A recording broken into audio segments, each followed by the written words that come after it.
মান্দায় নদীতে ডুবে শিশুর মৃত্যু। মান্দা উপজেলা প্রতিনিধি।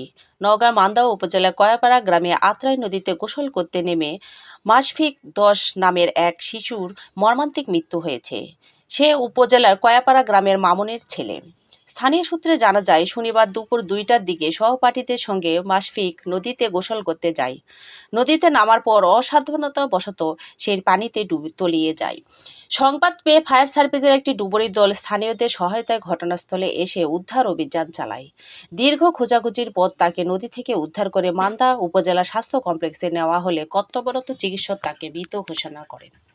শিশুটির অকাল মৃত্যুতে পরিবার ও এলাকায় শোকের ছায়া নেমে এসেছে।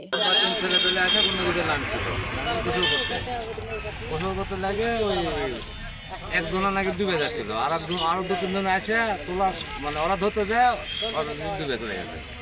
তারপর তো ওরা চিল্লাচিল্লিতে অনেক লোকজন আসে গেল, আমার বাড়ির পাশে নদী, তারপর আমাদের আরো লোকজন আসে, এলাকার লোকজন আসে, সব অনেক লোকজন পরপর হ্যাঁ তোলার পরে তারপরে মারা গেছে তো শিওর। তারপর আমরা মেডিকেলে নিয়ে গেছিলাম, মেডিকেলে যাই মৃত ঘোষণা করছে। ওর নানার বাড়িতে মানে এখানে বেড়াতে আসছিল বলে একটা গোসলের নামছে, ১৫ মিনিটের দিক পানিতে পড়ে মারা গেছে।